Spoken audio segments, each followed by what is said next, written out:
Sì, grazie. Poi Moretti. Grazie Presidente.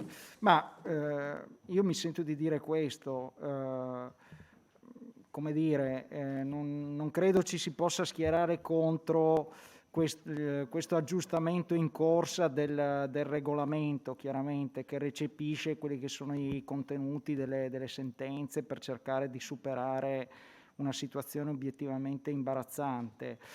Quello che mi preme di dire però è che sicuramente c'è insoddisfazione per come questa vicenda è stata gestita sin dall'inizio, perché quando è stato portato in quest'Aula il regolamento per essere modificato, vi avevamo messo sull'avviso che le modifiche che volevate apportare, che avete apportato, avrebbero incontrato difficoltà, sarebbero state a rischio, ed effettivamente i fatti ci hanno dato ragione. E l'unica conseguenza che hanno avuto queste modifiche è stata quella di ritardare l'erogazione del bonus affitti 2020, che io le posso portare, Assessore, l'esempio concreto di Pordenone, generalmente viene erogato ai soggetti beneficiari bisognosi alla fine dell'anno seguente, quindi di solito nel mese di dicembre, prima di Natale, e invece l'ultima occasione è stato erogato nel marzo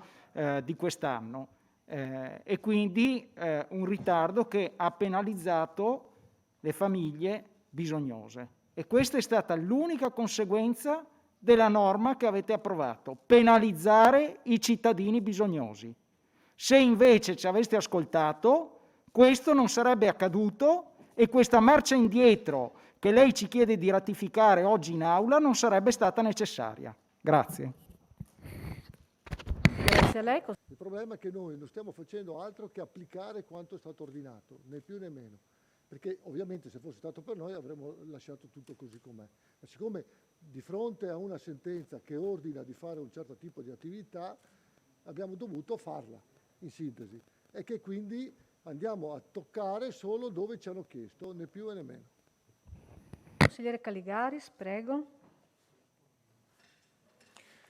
Grazie Presidente. Allora, al di là del contenuto della norma, del tutti i cittadini sono uguali, eccetera, eccetera, di cui potremo magari anche discutere dopo, qui ci sono dei punti da chiarire. La collega Santoro dice: la sostanza della sentenza, dell'ordinanza, dice sostanzialmente di cambiare la norma. Ed è qui che sta il punto, colleghi. Il giudice ha ordinato, imposto alla Regione e al Presidente della Regione di modificare un regolamento, di modificare una norma. No, consigliere Santoro, non è attaccarsi agli specchi, perché qua stiamo parlando, oltre che di forma, di sostanza addirittura della democrazia e dell'ordinamento di questo Paese. Perché il giudice ordinario poteva, giustamente, adire alla Corte Costituzionale, non imporre alla Regione di adeguare una norma. Perché? Perché c'è un piccolo particolare, che dando un ordine di fare una norma alla Regione, il giudice ordinario però incappa in un organo che è la quarta commissione consigliare, che rappresenta il Consiglio e rappresenta i consiglieri regionali. Questo è un piccolo problema, collega Santoro, perché qui abbiamo un provvedimento giurisdizionale di un organo monocratico che impone a un organo collegiale legislativo di fare una norma. E questa non è una condizione da ridere in uno Stato di diritto occidentale e non del Sud America. Questa è una questione, ed è una questione rilevante, perché vede, C'è un organo che fa queste cose e si chiama Corte Costituzionale, non giudice ordinario di Udine o di altro luogo, perché nessun, e sia chiaro, nessun giudice ordinario può imporre al consigliere regionale Caligaris o a chiunque di votare alcunché. No? Di votare alcunché. E credo che questa è la grande questione di oggi. Ed è una questione di Stato di diritto e di difesa della nostra autonomia.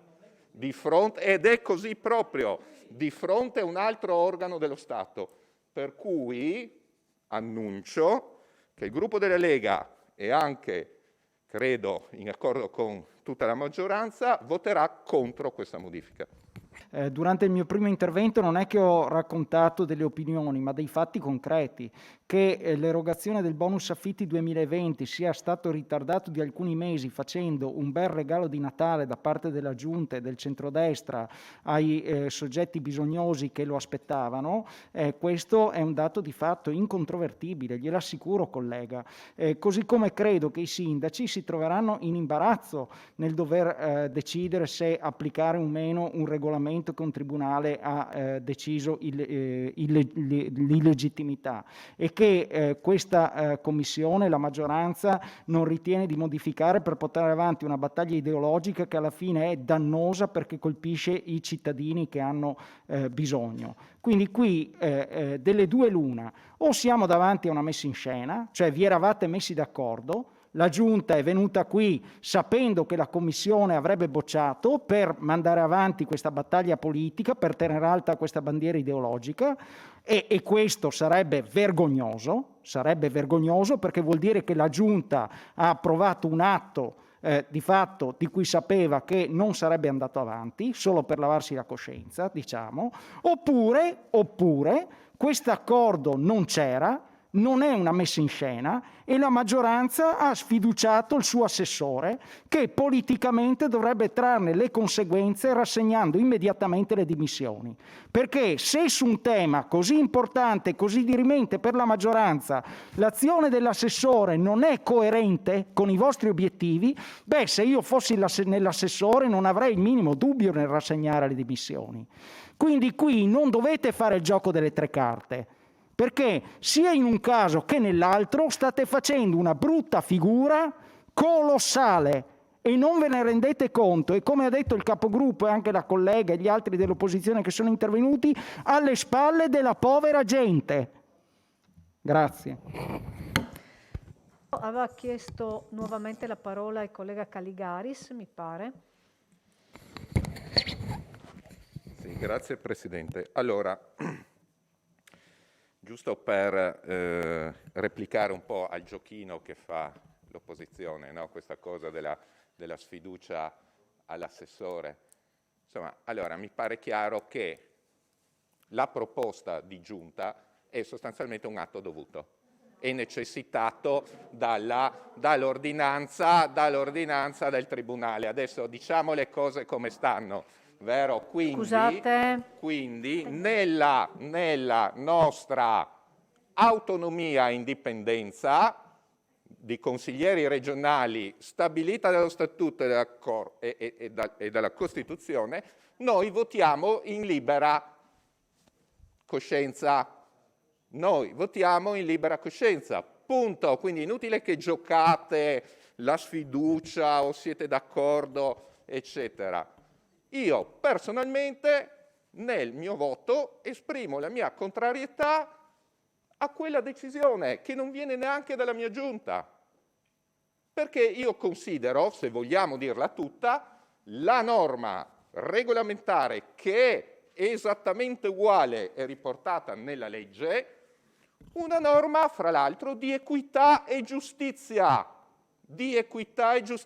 perché vi ricordo che questa norma ha prodotto, per esempio, mi pare nel 2020, una cosa incredibile che per tutti i cittadini italiani, per esempio, di Monfalcone, perché guarda caso in quell'anno si è invertita la proporzione, mentre prima il 75% degli idonei erano stranieri, extracomunitari e il 25% italiani, con questa norma la proporzione si è invertita e con una popolazione del 26% di residenti stranieri a Monfalcone, quindi perfettamente in linea con la realtà demografica e sociale, perché prima avevamo il 26% che beccava il 75% dei contributi. Vogliamo discutere? Questo è un diritto alla vita, un diritto di civiltà, stiamo discriminando, andremo all'AIA davanti, cioè qua stiamo discutendo di un principio: se l'autocertificazione, il diritto di autocertificare, è un diritto assoluto dell'individuo, dell'uomo, o è un diritto derivato dallo Stato. Questa è la realtà, non parliamo di diritti naturali, diritti umani, stiamo discutendo se il diritto ad autocertificare è un diritto umano o, più sensatamente, è un diritto derivato dallo Stato e vale quando quello che tu autocertifichi può essere controllato da uno Stato. È molto semplice, è tutto lì il concetto, che è quello che noi abbiamo ripreso e della normativa nazionale che noi abbiamo riaffermato. Perché se uno straniero diventa un diritto inalienabile dell'uomo autocertificare tutto quello che vuole senza la possibilità di controllo, non ci sarà neppure Stato, è solo anarchia e dissolvimento di tutto. Questa è in realtà ancora di più una battaglia di civiltà giuridica. Caligaris ha richiesto la parola? Sì, prego. Allora, come ha detto il collega Tosolini, in realtà io credo che dopo la bocciatura di questa modifica di regolamento, alla fin fine ciascun comune potrà continuare, credo, a scorrere nelle graduatorie, no? Congelando le posizioni non certe.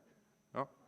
Sempre che qualche comune amico vostro non blocchi tutto per dire la regione cattiva, no, affama la povera gente. No, noi non affamiamo la povera gente, diciamo che noi pensiamo ai cittadini italiani.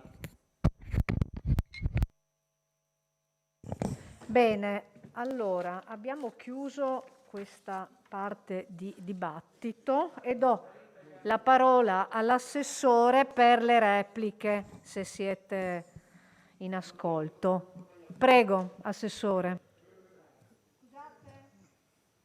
Vedo se riesco a fare un po' di ordine rispetto a quanto è stato detto, almeno alcuni dubbi che nascono dai consiglieri, soprattutto di minoranza, su certe situazioni, ma anche di quello che è successo fino a questo momento. Parto dicendo, intanto dal consigliere Moretuzzo, che noi non abbiamo ancora fatto ricorso perché non è stata ancora depositata sentenza con le motivazioni, per cui non possiamo farlo ancora fin tanto che. Quindi non è che non abbiamo fatto perché non volevamo, ma perché tecnicamente non si poteva fare. Quindi siamo stati coerenti dall'inizio alla fine. Tutto il percorso va tutto nella stessa direzione. E il percorso continuava a essere tale fino al momento in cui, purtroppo per noi, magari per qualcun altro per fortuna, è arrivata questa sentenza del giudice, che non è una sentenza qualsiasi, cioè non è una sentenza che dice non è costituzionale oppure non era corretta dal punto di vista giuridico quello che avete fatto, ma è un ordine che ha dato all'amministrazione regionale con il suo presidente, scritto così, di fare la modifica al regolamento, di togliere quanto era da togliere, quindi un ordine, ok? E questo ordine, su questo ordine c'era una diffida a tutta la giunta di farlo, non all'assessore o al presidente, a tutta la giunta di farlo.